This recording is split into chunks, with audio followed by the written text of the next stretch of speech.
A 1, 2, 3, 4. Oh, hello.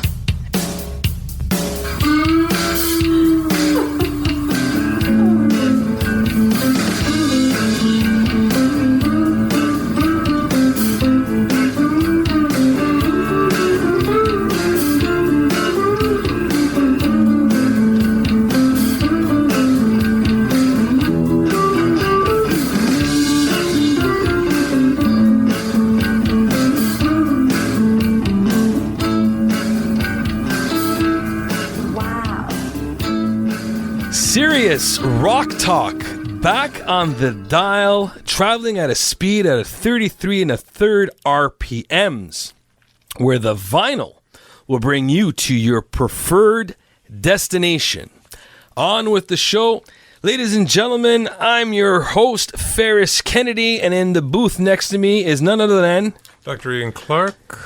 And I'm not sure. And in the studio today, she came back as a special guest. You guys already heard the interview, and I'm sure you heard the song. Ladies and gentlemen, the wonderful, talented Regina Bianca. Hello again. She is back. Regina, how are you? I'm fantastic. How are you both? Very well. Pretty good. Very well. Very excited. Today, Regina, she is joining us on a show, and we're calling it Musical Influences. And the reason why we titled it Musical Influences is because of the reason that the three of us play instruments. And this is where it comes. And we're going to go into the depth of this show. I will lead it off with a small paragraph that I wrote. Oh. Yes. That's special. I wrote it in my sleep. Here we go. Musical influences. Yes, go ahead. As a student of the drums, or percussions, as some may call it, there have been many influences on a different scale from various groups, artists, and musicians of certain instruments. We always mention in conversation our top 5 bands or artists that we stand by through their great music and sometimes the infamous unlistenable work they put out. And as troopers, we buy their music in any format we see fit. Listen to it for good measure. If it's mediocre, it stays on the shelf until we get bored and decide to give it another spin around the sun. That is my introduction. Well, you wrote that in your sleep. I wrote that in. Pretty good. You like that one? No, I don't do anything in my sleep. I can't even do that awake. You can't? Well, it's not tough. I could teach you guys. It's easy. So today we're going to talk about the musical influences. Musical influence. So artists, bands, or again, musicians of any instrument that have influenced you. And we're going to do Age Before Beauty. So Ian and then Regina. I'm pretty. Hang on. Are you sure? Yeah, that's from Rocky line. Age Before Beauty. Remember that? When Stallone went to... Yeah, what's that from? Rocky 3. Rocky Ding. Oh, wow, you even had that locked and loaded. The exact movie. Oh, jeez, I wouldn't have even been able to call that back. Age Before Beauty. Gotta be careful you say that around. Mm-hmm. Well, you want to go first, my elder statesman? I'm quite pretty, though. So what we're going to do is actually, it's going to be like a round table. Ian, Regina, Kennedy. Ian, Regina, Kennedy. And that's it. So take it away, Doctor. Well, okay. Influences. Your first one, yeah. The first, when I was a little lad, no. I've always liked, I think what they could term now as one-hit wonders. When I was a kid, I used to just love one-hit wonders and pop music. I was in love with pop music. Now, as that progressed and I started to play instruments, I was in bands, etc. It was mostly guitar bands, and the ultimate guitar band is the Beatles. There's no close second for me. And my life changed when I think my parents bought me a Beatles book, not dumbed down simple chords, the actual chords the Beatles were playing, and that taught me the guitar. I had to play chords, not just, the basic G, C, D chords, like diminished ninths and all this stuff. And that's how I learned how to play the guitar, looking at that Beatles book. Now, I'm going to sandwich that with the Rolling Stones. The Rolling Stones taught me rhythm guitar. Keith Richards is a great rhythm guitarist. How to keep difficult beats that aren't standard 4/4 times or whatever, and make it sound really good. And I got that by listening to Rolling Stone records and playing along with them. And if you listen to songs like Honky Tonk Women or Jumpin' Jack Flash, you'll hear how he gets this drop rhythm by missing a beat then kicking in. So those two bands together influenced my love for the guitar. I started playing the piano because I had to with some Beatles songs, but generally it was a guitar. So that's my number one. Miss Bianca. Number one. No particular order. Yeah, okay, I was going to say, are we doing a particular order? No. You just, I'm going to go with number one being like earliest exposure. I'll have to go with my dad on this one because he, much like myself, when he was younger, he played in a band. Los Caballeros is what Caballeros. I mispronounced that, but Los Caballeros is what they called themselves. And he would go perform at weddings and be all over the Ontario area. And, growing up at a young age, he kind of exposed me early on to musical instruments. And he himself was a guitarist. And then, when he started to build a family, he kind of put the guitar away, but still encouraged us to, have a musical side. And it's because of him that I started learning the keyboard, learning how to read music, play music. Being a kid, I obviously didn't stick with it for very long. That's right. Obviously picked it up later in life, but he kind of introduced that world of music to me. And I would kind of, see him in the basement, like farting around on the guitar, in between getting his band back together, because they are back together now. But yeah, I'd say that really inspired me to get into music, and just seeing like what he was able to do with his fingers and what magic he could turn into, and translating that into my ability with the keyboard is really That's important. I don't think I would be here if it wasn't for him, to be honest. No. So I have It's to true. keep that as number one. For you. That is a good number one. Yeah. Family Yeah. is always good number one. I like that one. For myself, influences, I put Nirvana and Foo Fighters together, and I meshed them into one. And people are like, well, you can't do it. Yes, I can. I'm Kennedy. I can do what I want. Wow. Yeah. And the reason why I did that is because for me, Nirvana was a huge influence when I was young. I'll never forget the album Nevermind, from start to finish. I have that album 4 times, twice on CD, twice on vinyl, and because the reason why I have it twice, because I actually forgot that I had bought it. So yeah, this is how, and I have it on cassette too. But I was obsessed with this band, and I still am. And for me, it was not just the stage presence of Kurt Cobain, when he would kind of like just come out dressed like a guy that went to Honest Ed's in Toronto to buy his clothes. It was the fact that Dave Grohl, on the back of the kit, where he had the hat backwards and his hair was longer and he didn't have the beard and he looked a little goofy, and I figured like that's my guy, man. That's me. I like that because he was just like, the humble one of the bunch, just like, whatever, I'm coming here, I'm just gonna play the drums and call it a day. And everyone knows that Cobain was the front man and he was the brains behind the music, but people tend to forget that Grohl is a multi-instrumentalist.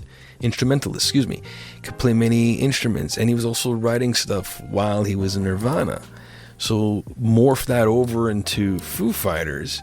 Again, he's still a drummer that I idolized, and he introduced me to Taylor Hawkins. Not personally, but, introduced to Taylor Hawkins.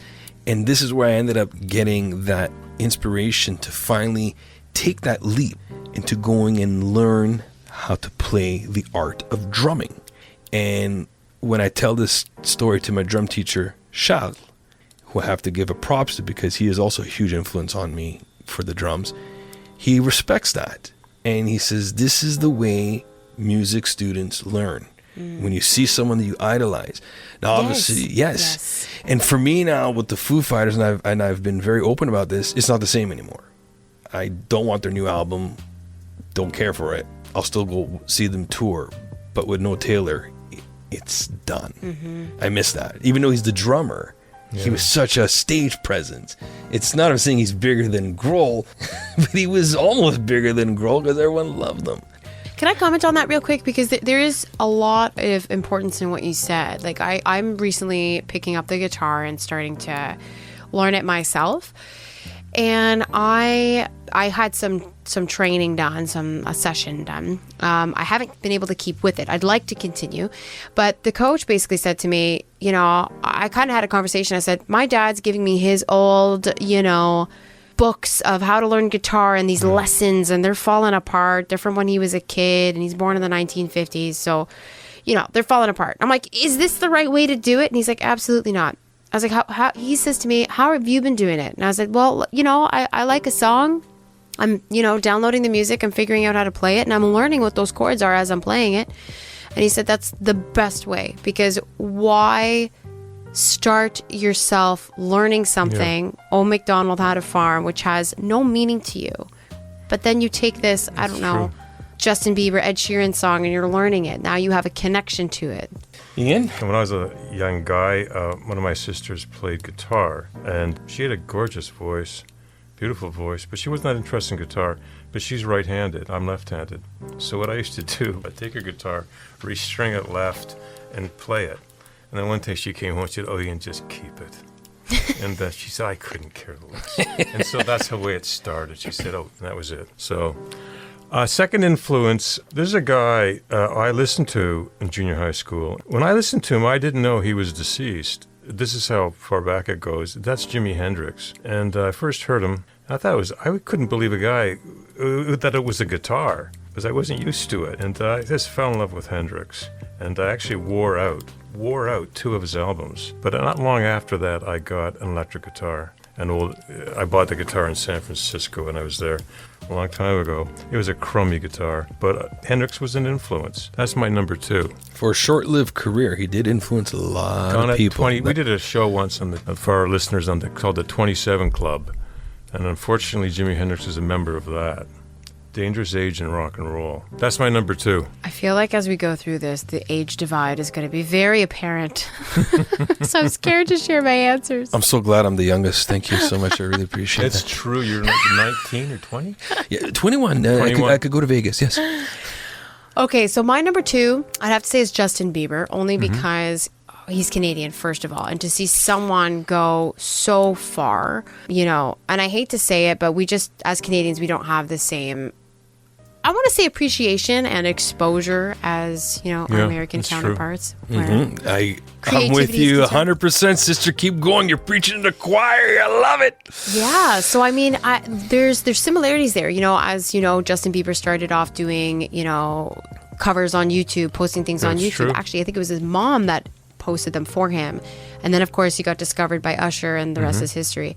But for me, it's kind of like that reminder that, you know, that's a lot of the stuff that I'm doing is just sharing my talent through YouTube and covers and just getting myself out there. And it's a reminder that, you know, you have the choice to either don't share it and it stays on your computer locked away, or you share it with the public and you never know who's going to find it. I'm not saying that I'm going to be the next Justin Bieber, but, you know, look at this opportunity that I have with you folks today. It's like it never would have been possible if I stayed tucked away in my basement. That's a really good point. I mean, you're in the performing arts.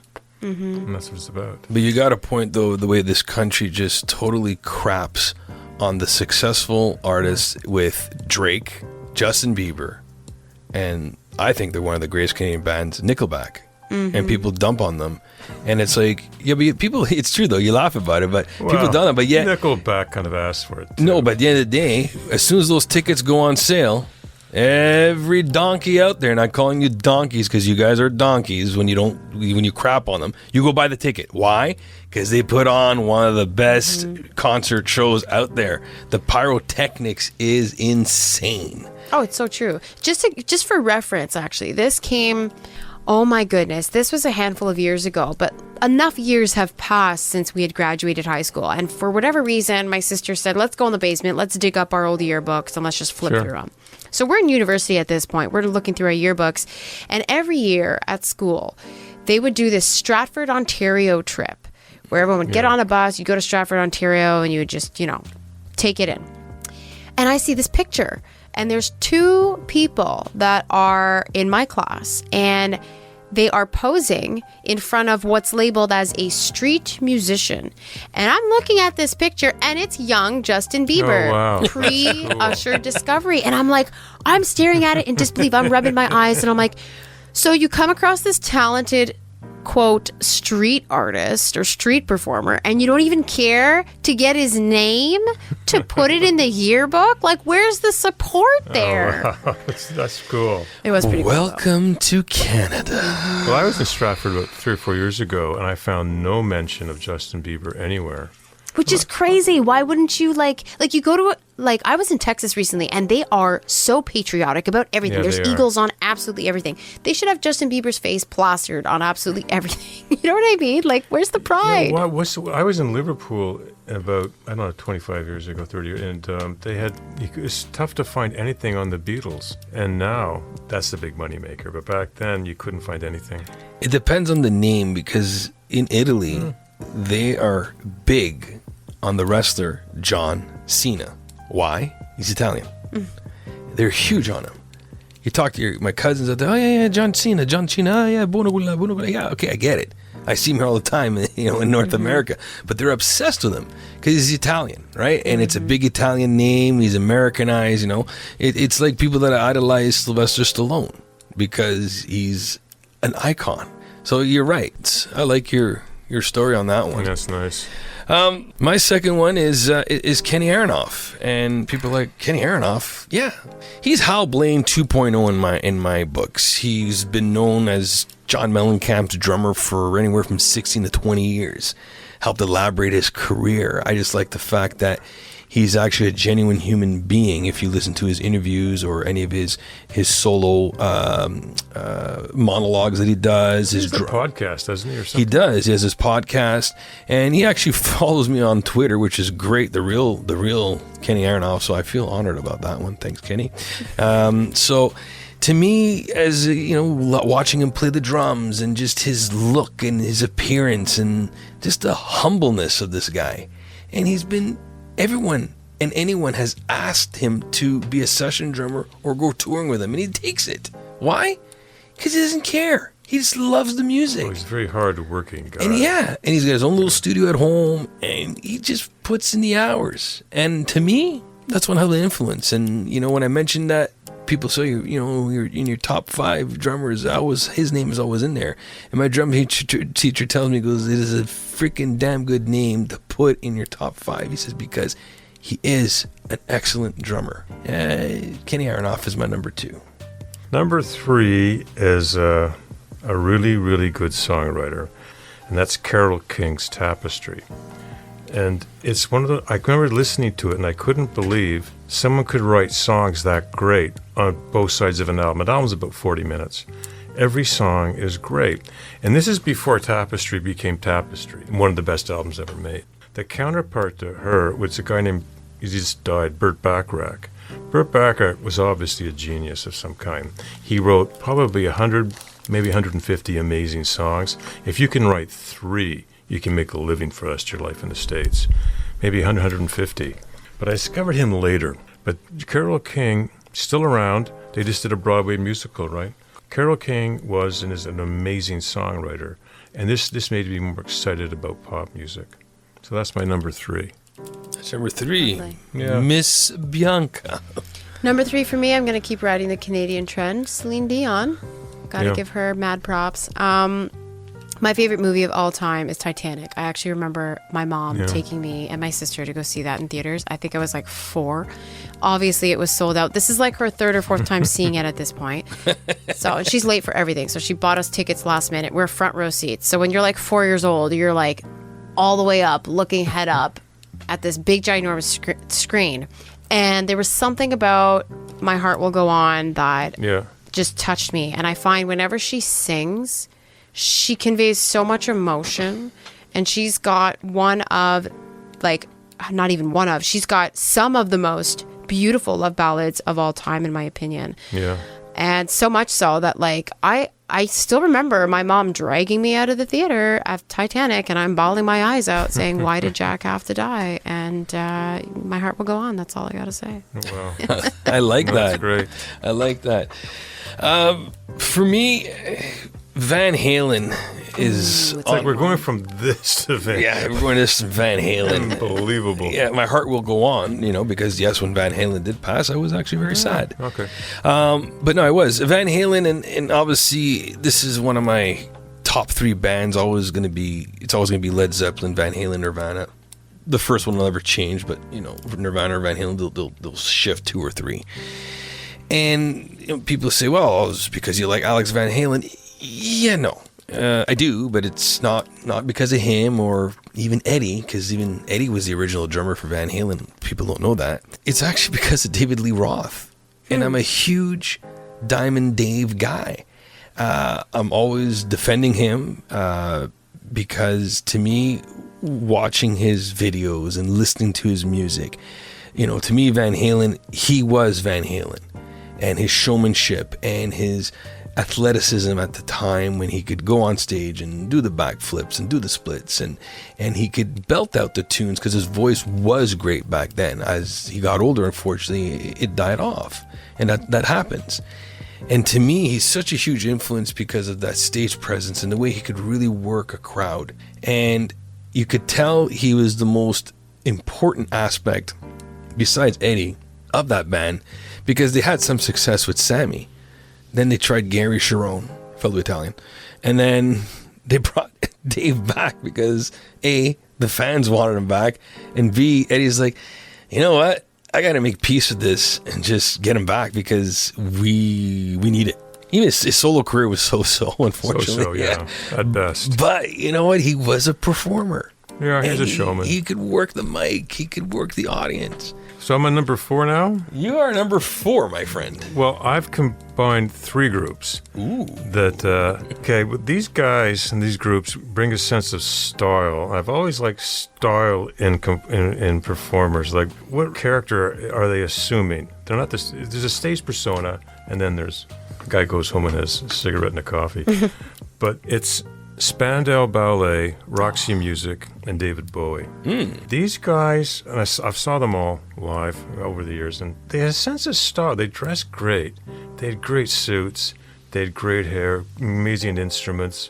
I just liked the style of it, and I've always gravitated toward that.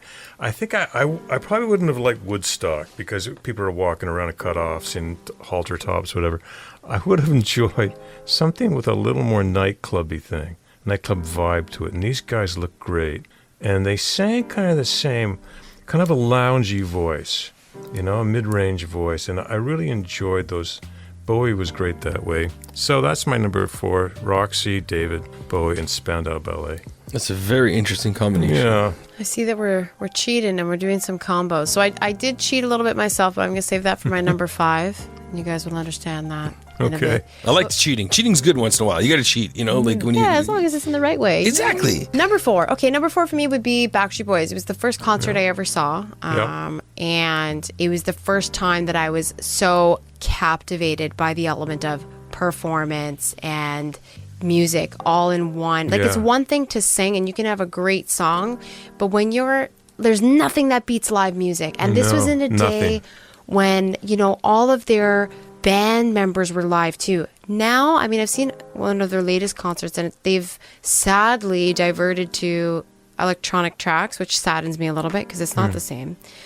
But there's something about live music, live instruments, and then that component of telling a story. Like, their whole concert had a theme, and there was a story they were trying to convey of them being in space and coming down on these hoverboards and all this stuff. And it was my first concert that really opened my eyes to this industry of performing, and I was in awe. So that one will always stick with me. So now that we're smushing artists together in a little bucket, I'm cheating too. I'm smushing Bryan Adams and Slash together. And it's an interesting smush. It's a very interesting smush, and I'll tell you why. Like where the Backstreet Boys would say, "Tell me why." So I'm going to tell you why. I thought you put the record on for a second. I wasn't sure. Everyone knows me. I am a huge Bryan Adams guy. He could do no wrong. That's true. Even though some of his music is meh lately, I still buy the stuff. It's on the shelf, and we call it a day. I love Bryan Adams, and I got to see Bryan Adams when my parents took me as a kid. Tina Turner was was performing. And the song that they did, It's Only Love, Yeah. she said she had a special guest. Son of a gun. Who shows up? Bryan Adams. So right here in Ottawa, I was a kid and I was happy. I got to see my idol. And the reason why I love Bryan Adams is because he's consistent. He is a staple of arena rock. He keeps the same people in his band together. He's been his best friend Keith Scott. He's never left his side since they started in 1976. So how can you not respect someone like that looks out for his friends and they enjoy the success together? He doesn't change his band members all over. He doesn't. And the reason why I mush him with Slash, because Slash to me, also being a huge GNR guy, Slash is that stable guy in the band. He bows his head, does his job, and he does it well. He knows how to harness. It doesn't take much to be stable though in GNR. No, but he from his his signature stovetop hat with the cigarette hanging, the hair, The sunglasses. plus his earlier struggles that he had. I think he had said a story regarding shoplifting a hat because they had to go to a concert to perform. He had nothing, right? And then the irony was that hat got stolen from him. So it was like karma. It was like an interesting story when I heard that. And we got to realize that Slash has been doing this for so long, and he's so good that not only did Miles Kennedy and the Conspirators take him in as a guitarist to lead the guitarist, or the supergroup Velvet Revolver, but the king of pop himself, Michael Jackson, had him touring with him on his concerts. You're doing something right. So to me, these two gentlemen could do no wrong. And they are a big influence for me musically, absolutely, 100%. Okay. Yeah. Can I share a fun fact with you? Absolutely. Believe it or real not, name, Bryan Adams actually auditioned to be in my dad's band, and they turned him down. That is sad. Isn't that just That's a great story. I tragic? love stories like that. But that's reality, right? Does your dad have his contact info for me that I could meet him? I've been asking. I've been saying, Dad, I'd be famous by now. What did you do? Well, if it does happen, Regina, that he happens to be in your vicinity, call me, and I will be there with a couple of albums and a Sharpie.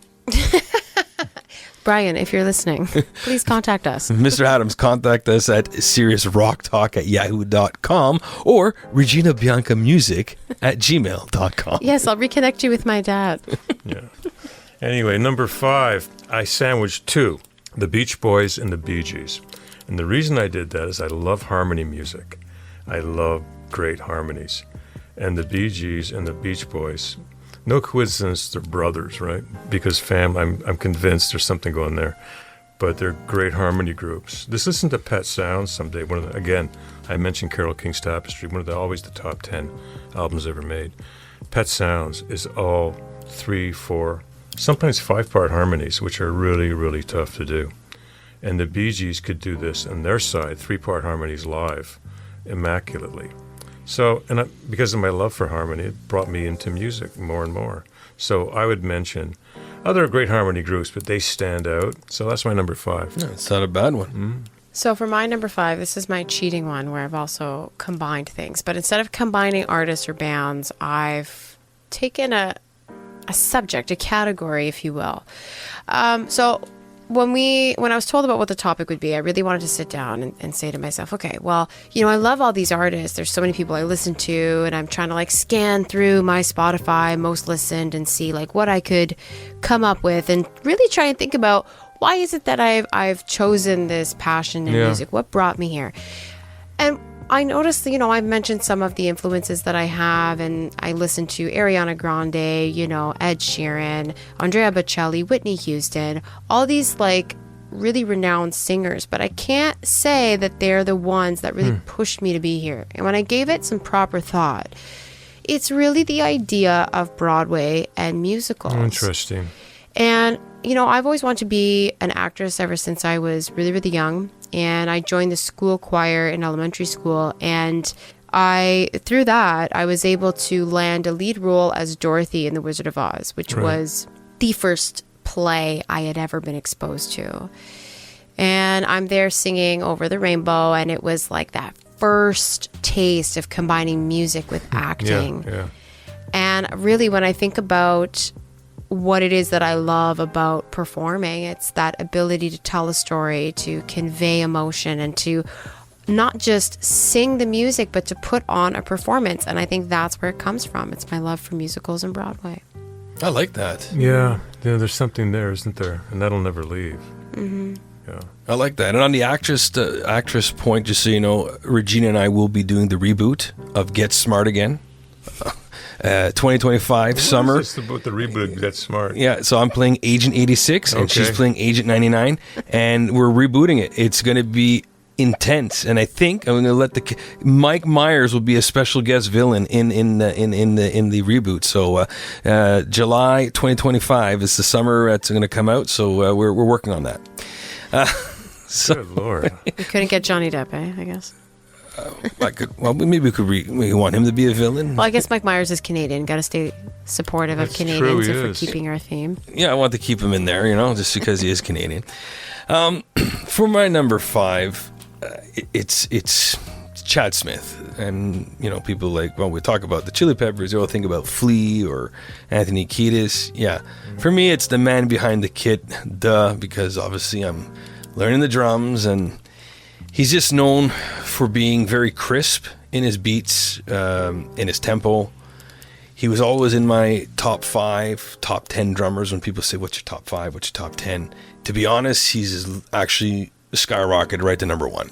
I know in the past it was always Aronoff, Grohl, shuffling between two of them.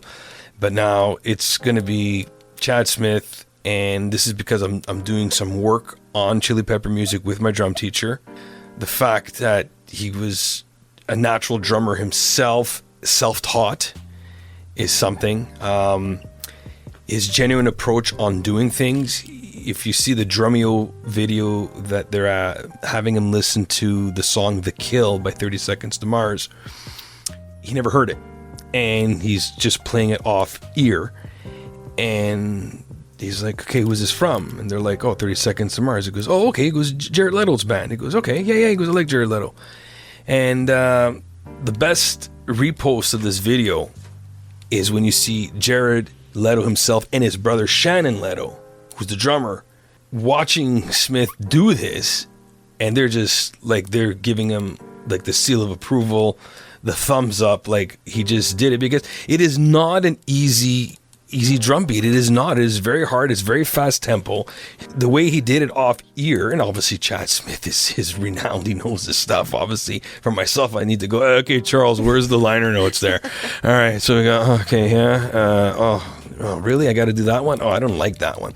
But this is what you get when you're stuck in that music note that is, page 30 for me in the first book. That was the hardest notes for me to learn. But now I love them because they're easier with practice. So yes, Chad Smith has become my number 1, and I didn't know that. Good for you. he's the guy. So yeah, so Chad Smith's my my number 1. So that's what I got for the top 5. Now, before we sign off, No. oh yeah, I want to know, would you be able to name, Regina, your top 5 bands off the top of your head that you admire? And you, Dr. Clarke, I have an idea of who your top 5 would be because I've known you for a while. Regina, do you have any top 5 bands you want to say? Who are your top go-to bands? Yeah. You can mix it up. I was going to say, it's going to be a little bit of a mishmash of, classic versus more of the millennial feel to it. Aerosmith will always be, I don't know, there was something about that age of rock and roll, and I get that from my dad, and he's introduced me to the bands like Kiss, Aerosmith, Journey, Boston, like all of these great bands. And out of all of them, I have to say there's something about the style of Aerosmith that'll never get old. It really just in color depicts what that age was for me, even though I didn't grow up in it. It's just, if I were to pick a symbol of rock and roll, to me it's Aerosmith. Journey, because I think they have some of the most beautiful songs of all time. There's Faithfully, there's Open Arms, Don't Stop Believing. Oh my God, one of my favorites. So if I would have to say old school, those are definitely the top 2. More modern, Backstreet Boys, obviously, given that personal exposure and connection to them. Jonas Brothers, I really admire just because they have a wholesome feel to them. And even when you pay attention to their journey, they were three brothers, dabbling in their basement. And they kind of went back and forth a couple times with their label because, they didn't quite land the right sound, but they were committed and they worked together to try and figure out what that was and make it happen. And they really bound together. What's interesting about them is they're actually 4 brothers, but only 3 of them are part of the band, and they call the younger brother, Frankie, I believe his name is, the bonus Jonas, because he's not part of the Jonas Brother band. I didn't even know there was 4. Yeah, there's 4. So that leaves me with one other one, and oh man, do I have 5? Yeah, I mean, again, I'm just gonna go Charlie Puth because he's like a band in a box, He's just like a DIY band. He's so talented when you think about all that he can do. Not only is he such an amazing singer, but to see him actually in the producer chair, just mixing all these instruments and coming up with different ways to create sounds that come together to make a beautiful song. Yeah, let's count him as a band because I think he deserves that. Charlie Puth. Charlie Puth. Dr. Clarke. Off the top of my head, okay, what I'll say is groups that have given me pleasure. How's that? All right. The Doors. I've always liked The Doors. Jim Morrison, The Doors. I don't know what it is about them. When I've been in Los Angeles, sometimes I've looked up where they played and stuff. Most of the places are gone. They're a very strange band. You never get rock bands, and everyone has a university degree. I've seen Jim Morrison's grave in Paris a few times. It's very touching to see people sing Doors songs at this grave when they don't speak English, so they sing phonetically. Another band that's given me pleasure, let's say, is Blondie. Debbie Harry and Blondie. The first time I saw them was, a number of decades ago. I was working at a place called Ontario Place in Toronto, and they asked me to provide security for Blondie, which wasn't quite Blondie yet. And in terms of popularity. And so I said, sure, easy money. I'd never really heard of them. So I went on stage. My job was to protect Debbie Harry. But I always remember she's a tiny little thing, and she was singing great songs. So I was about 2 or 3 feet from her. And only later did I really appreciate Blondie. For me, it's no-brainer. Led Zeppelin is always going to be up there. Just the sheer hard rock. They pretty well are the thunder gods of rock. They invented heavy metal, in my opinion.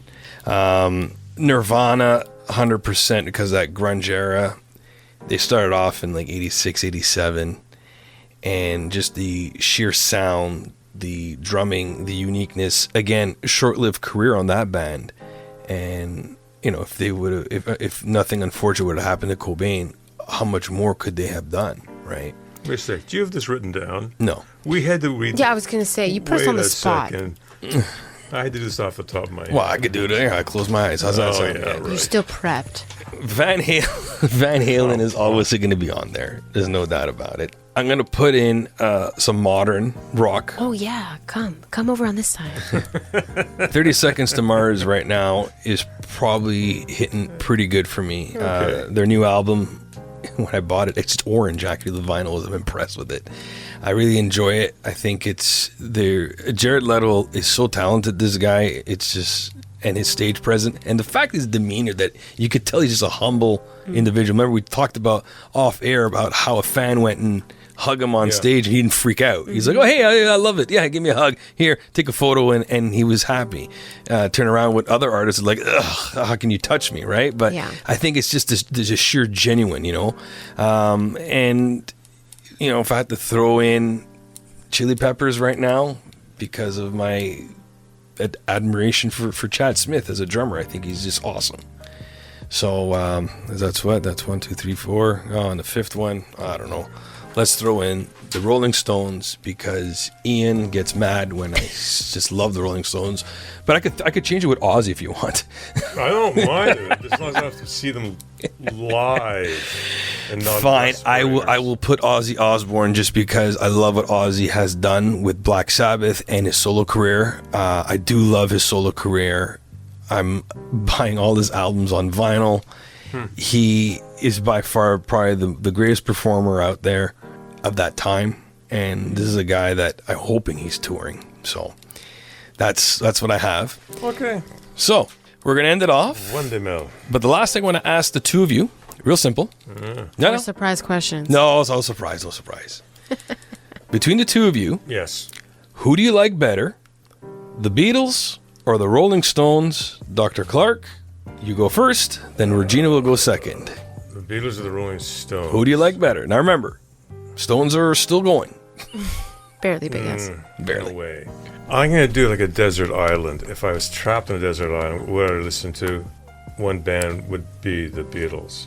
Because the Rolling Stones aren't consistent. They have some awful albums. The Beatles never made an awful album. Beg to differ. Okay. I'm gonna have Whoa. Which one? Revolver. Revolver? I hate it. Oh, you're no friend of mine. I like Magical Mystery Tour better. I don't know your last name. Good. Miss Bianca. I'm gonna have to agree. Beatles for me. Beatles, yes. I think this is a bit biased though because I had more exposure to the Beatles. Yeah. If I'm being fair, then I do the Rolling Stones. Again, my dad was the one who introduced me to the Beatles, and he'd be in the basement messing around with old Beatles songs, and that's what really introduced me to them as a band. So again, I think there's a bit more of a personal connection there. So hands down for me is the Beatles. Yes, and for me, it's actually going to be the Rolling Stones. We know. Because to me, they could do no wrong. Actually, they did Steel's Wheels, Emotional Rescue, Bridges to Babylon. We could forget those Dirty Work. Off you go. Yeah, that was a horrible album. Oh my God. Unlistenable. Oh, the only song that was good was Harlem Shuffle, which was a remake. So I got the EP on it. I was really happy. So I'm going with the Rolling Stones. Again, I believe in longevity. The fact that they've only changed a couple of members, not too many, There's hardly been any in-band fighting, really. And if there was, you wouldn't know about it. I was going to say that we know of. But Mick Jagger's still going. I don't know. The stage presence, the performance, I understand. Yes, they're still going and they're kind of cheating a little bit. But if you would have given them probably a 10-year span to see how they could compare with the Beatles, then it's a different story. But I think they've had a lot of years to make the corrections on the mistakes that they've done in the past, right? But to me, I just prefer their music a little bit better. Okay. So that was the show, and we definitely want to thank Regina Bianca for coming on as a guest. Thank you for having me. And Regina, would you like to come back in the future? Oh my goodness, yes. If you'll have me, of course. We would definitely love to have you. We will discuss more material that we could work on together, that we could do as topics. And we definitely would love to have you on. So that means a lot to us that you would like to come back. Yeah, I mean, obviously, both of you are so knowledgeable, I have to say. Just having, listened to some of the other episodes and coming on here today, it's almost intimidating to be on this side, if I'm going to be honest, because I feel like the breadth of knowledge that you guys have is just so large. But yeah, if you'll have me, I don't know how much I can add to the discussion, but happy to. Oh, don't worry, a lot. We appreciate it. At least to provide a different perspective, you know what I mean? New blood. New blood, yes, we love it. Plus, you bring in the modern music. And we need that. That's what I mean. I got to sprinkle that in every now and then. I'm a bit of an old soul. So obviously I try and take some of that and just a little bit of the stuff that I do. I try and take some of that stuff so that it does live on. Like all of that Aerosmith, that journey that, I grew up on, Beatles even. I take those songs, modernize them into acoustic versions that I can throw into stuff that I perform. So it just gives it more life and longevity, as you mentioned. And those are, nostalgic for me. And what my dad and I have a dynamic over music, so it helps. Well, this is fantastic. So Regina is definitely going to come back, and you could book that. It will happen. You could reach her at reginabiancamusic@gmail.com or reginabiancamusic.ca or .com. You could reach us at seriousrocktalk@yahoo.com or seriousrocktalk.com. We're all over the place. Google us. We're like the good plague, the one that you want. So, that's good. Signing off, we'd like to have our guest, Regina, say... Adios. See you later, because it's never goodbye. That's right. Dr. Clarke? I'll do the same thing. Au revoir. Au revoir. See you again. Arrivederci. Alla prossima. Hey. Ciao.